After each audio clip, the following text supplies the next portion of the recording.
Revival Ministry. Fire, well, he'll tell you more about it. Form. God bless you guys. Hallelujah. Praise the Lord, church.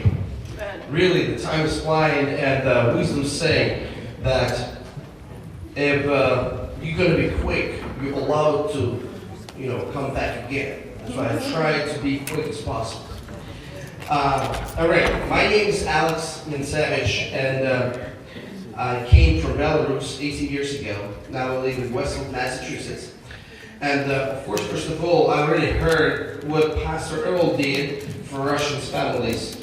That means Russians, Belarusians, Ukrainians, all families from the former Soviet Union.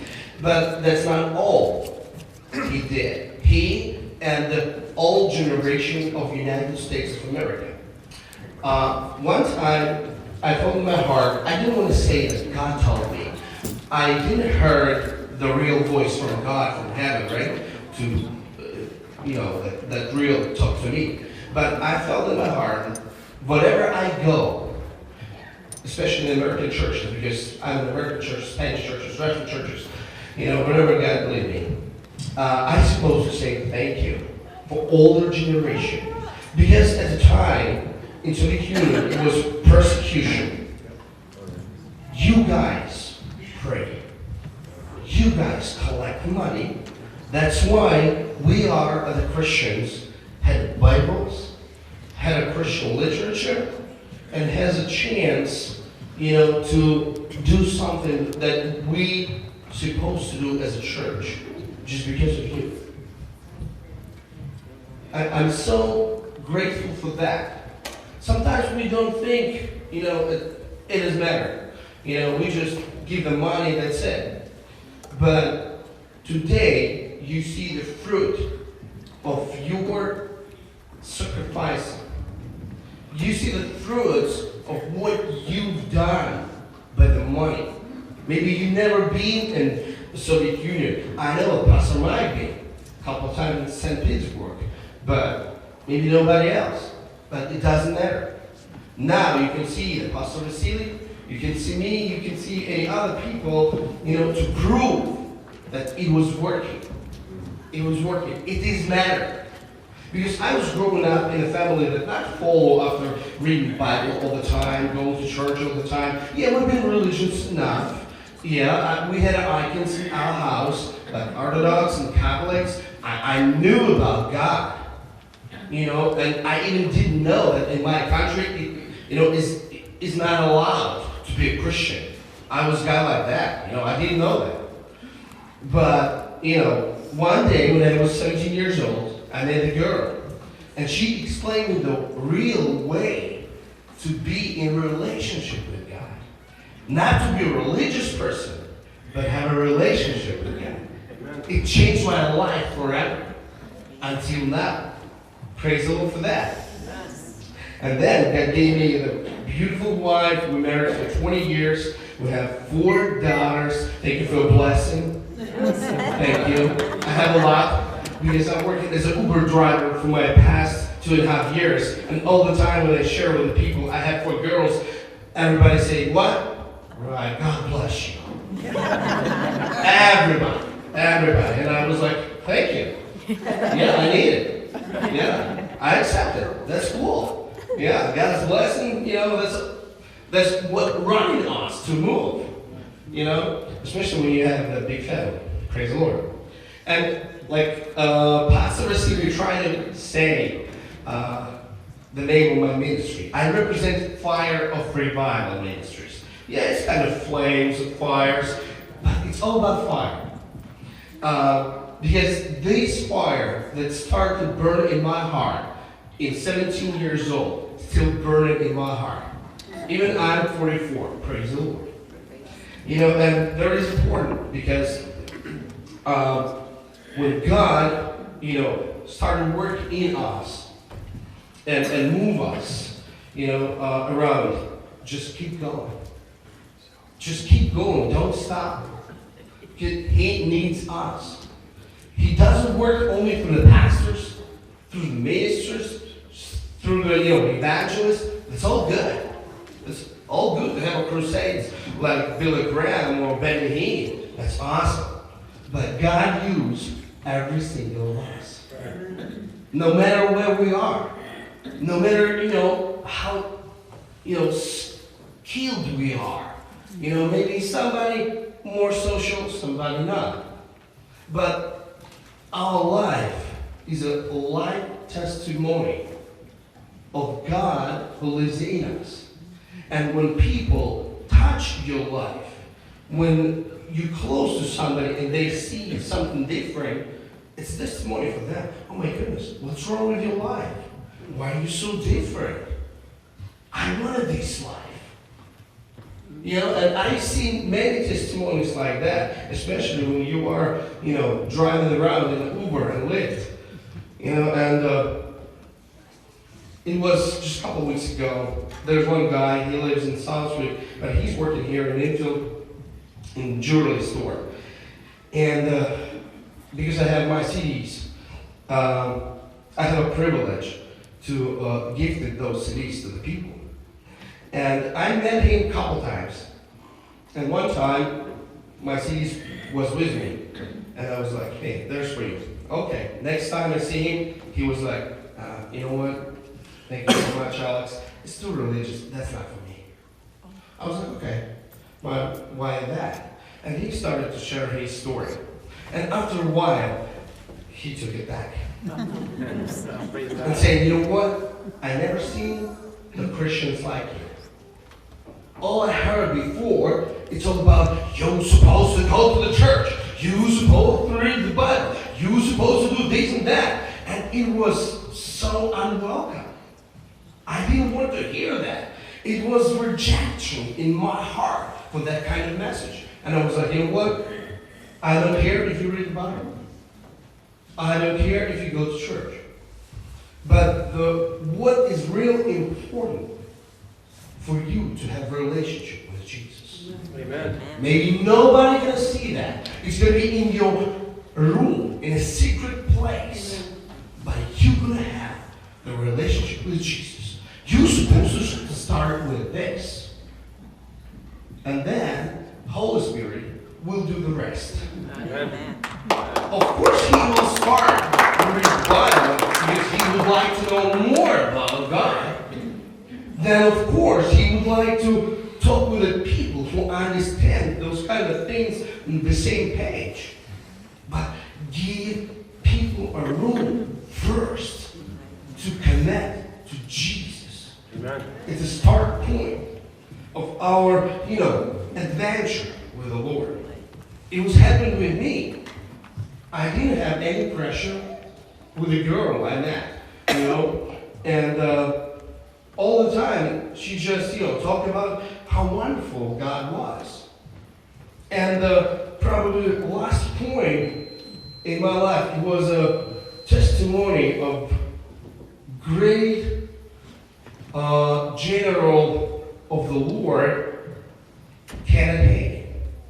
When I read his book about his early years, when he was a Baptist young boy, and he was paralyzed, and he has a problem with heart and everything. He was like in his bed, and he was like, God, why that?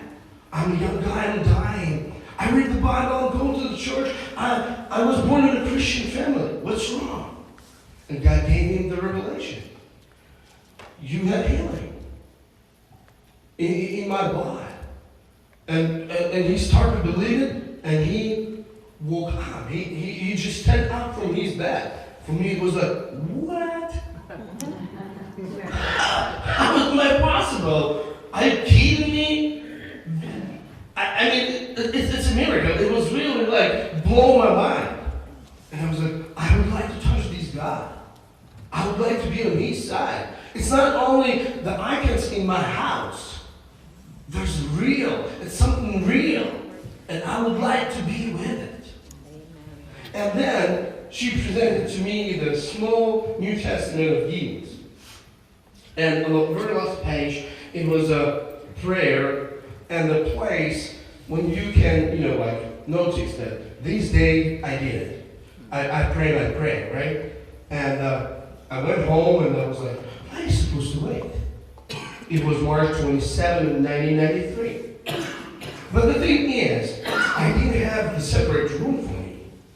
I was in a big room with my parents, and I was like, they're probably not going to be happy when I,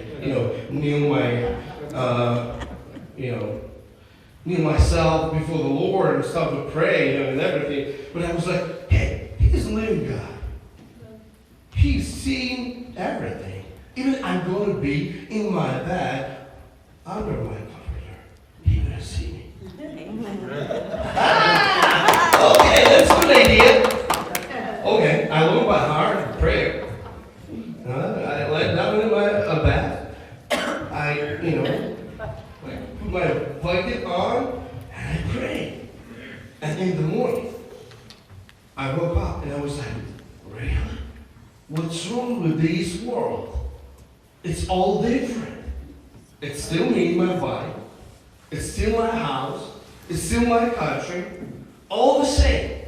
But inside, it's all different. God gave me the born again. Amen. God gave me the newborn. Hallelujah. By the just short prayer. Oh my goodness. And from that time, I see the miracle after miracle. I see, things after things. And I like to serve the people. That's why God gave me the chance to went to the Assembly of God Theological Institute in my country. And I graduated, and I've been a pastor for a couple of years until I moved to the United States. It was a nice time when I moved to the United States. It was 1 week after 9/11. September 19, 2001. And what I would like to say, you know what? There's different seasons we have in our life, in a church life. We just prayed before the service in the room with the brothers, and I just felt in my heart that I'm supposed to, share with you of the different seasons. In your church, especially, you know even better. It was a season of revelation from Toronto. But it was a season of separation. It was a season of forgiveness. And now it's a different season. Come on. And you know what is the most important thing for us as the children of God? To understand what season we're going through. And what we're supposed to do. Amen. It's good to be rejoiced. I love rejoice.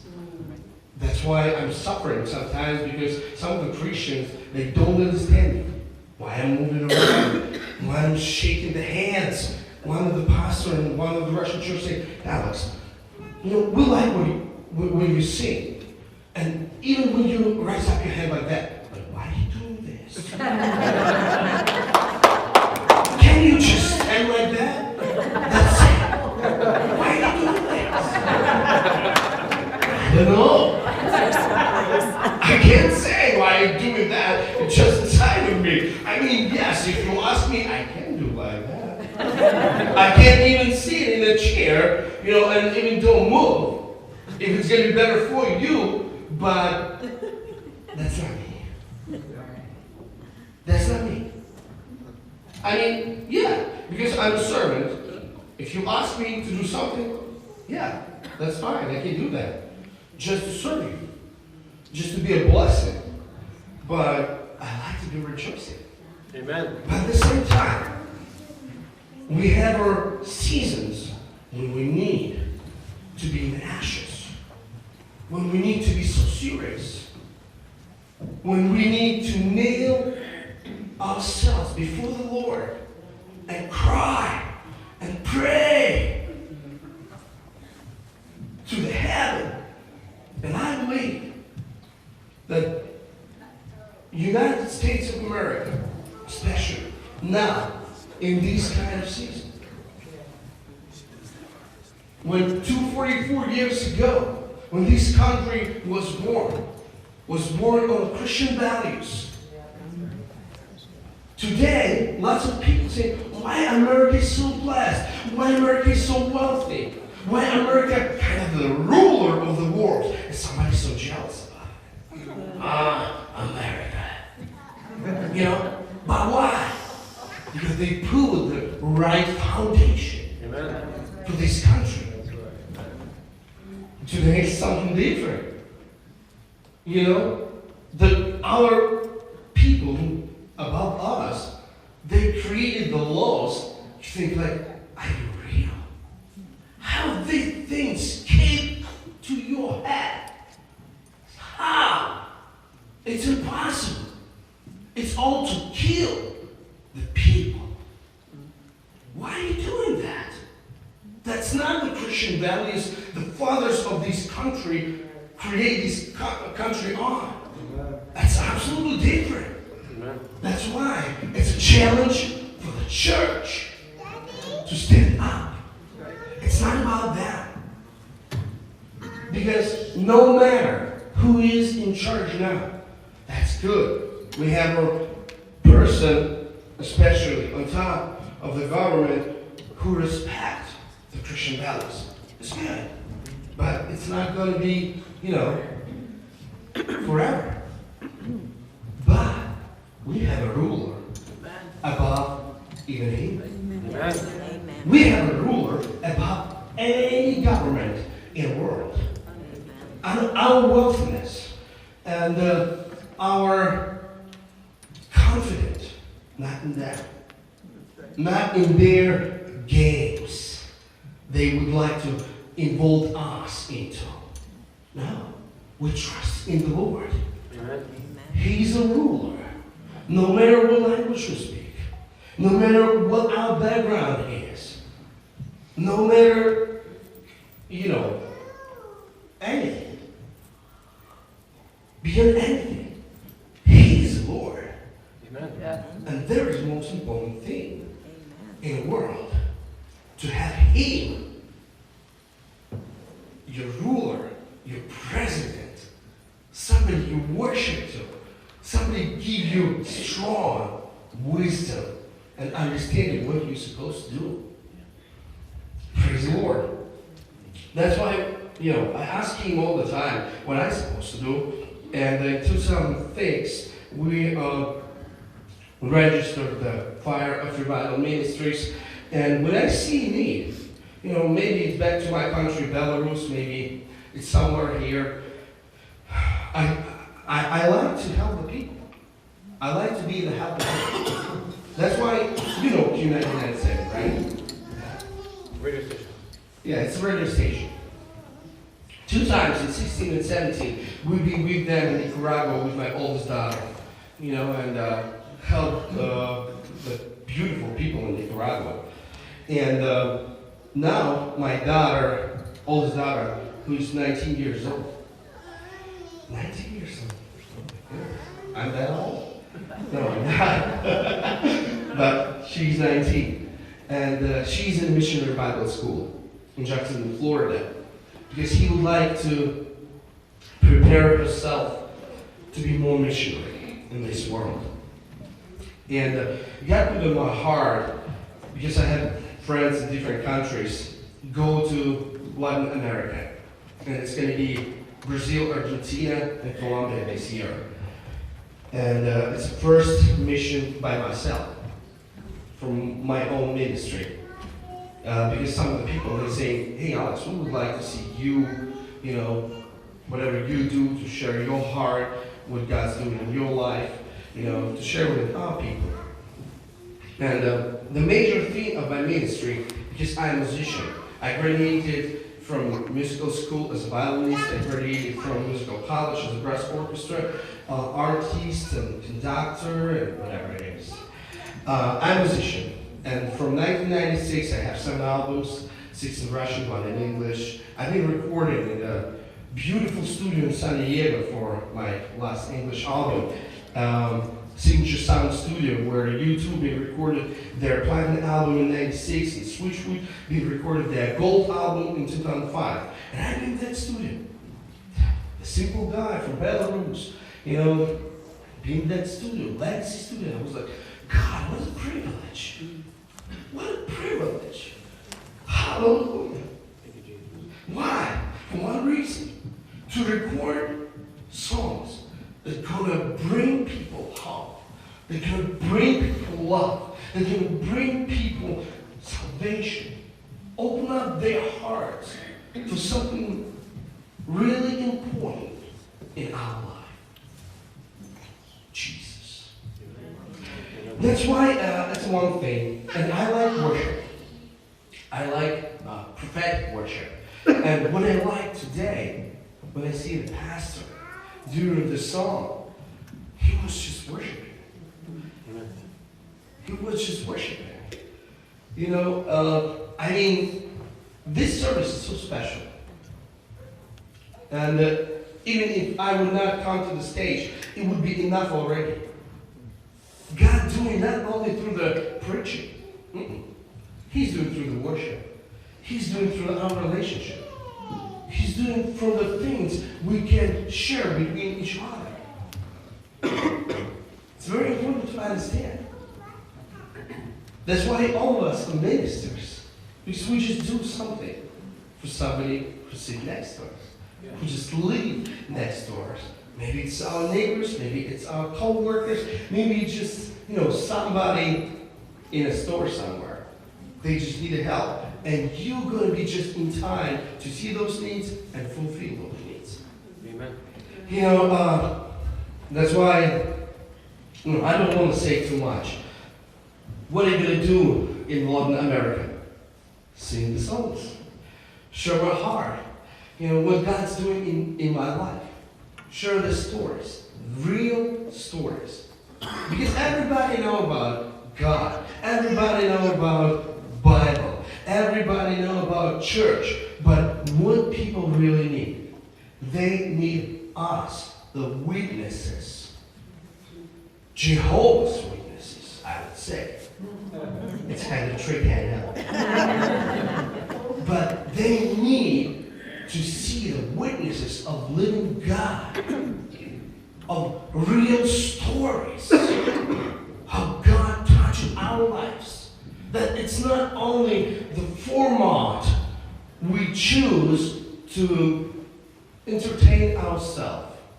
Every Sunday we go to the church, we have a very nice program, We have many different things. Everybody happy. Our kids happy. Our youth happy. We are happy. You know what? And on top of that, we collect the money. We are so rich. You know what? Hallelujah. It's not about that. Because if it's only that, people always ask the question, oh yeah, we know the churches. Yeah, pastors so wealthy people because they blame people and people just like stupid give them the money. I'm not stupid. I don't want to do that. I'm smart.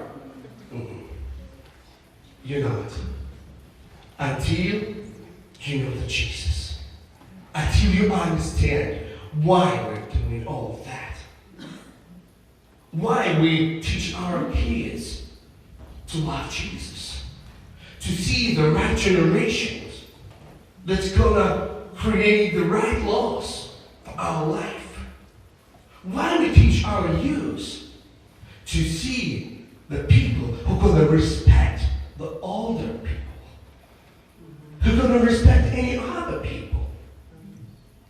Why we collect the money?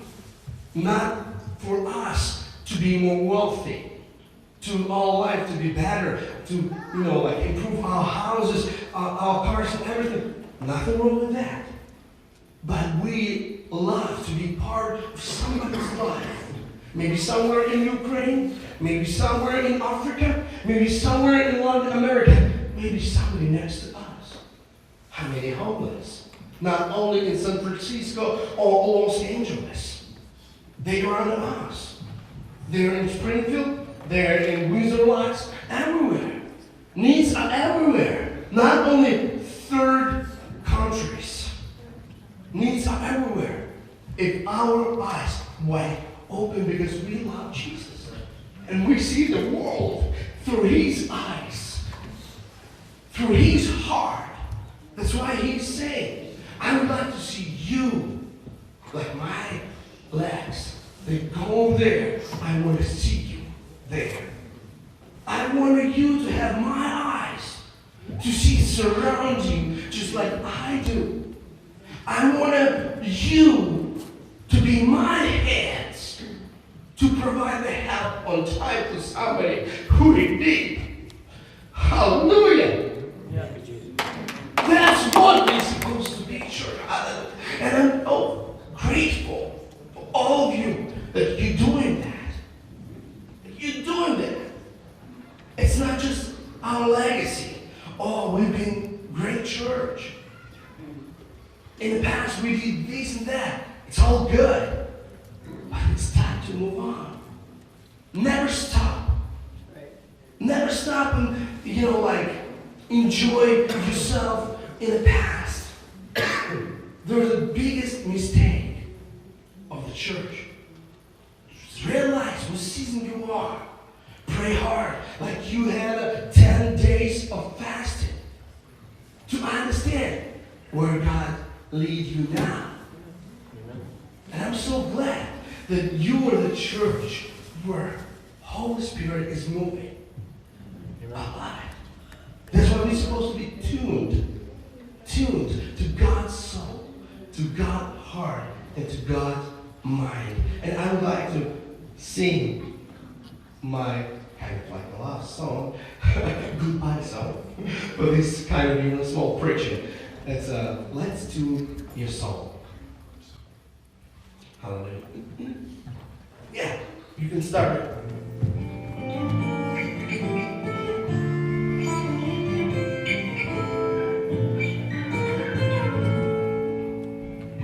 Let's tune your soul. Let's tune your heart. Let's tune your mind to the glory of God. Let's tune your soul. Let's tune your heart. Let's tune your mind to the glory of God. We need more of you. We need more of you. We need more of you, Jesus. We need more of you. We need more of you. We need more of you every single day, every single day.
Praise the Lord, church. Let God bless you. Thanks for the opportunity to be with you today. Amen.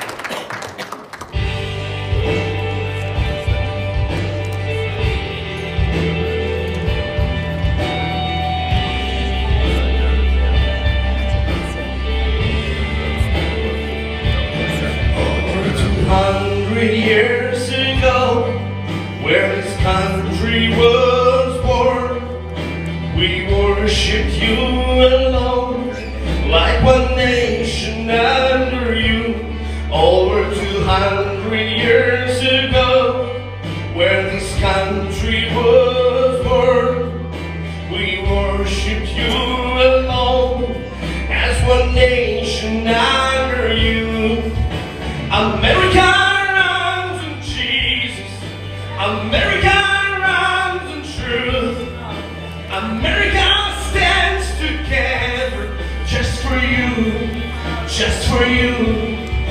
America runs in Jesus, America runs in truth, America stands together just for you, just for you, just for you.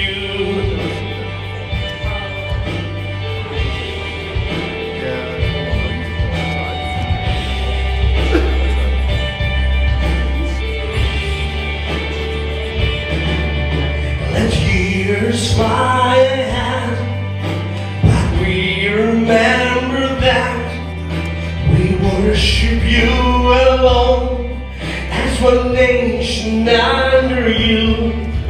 Let years fly ahead, but we remember that we worship only you, as one nation under God.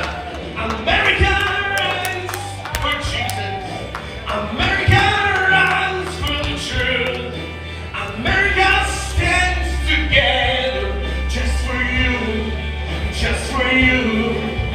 America runs in Jesus, America runs in truth, America stands together just for you, just for you. America, America,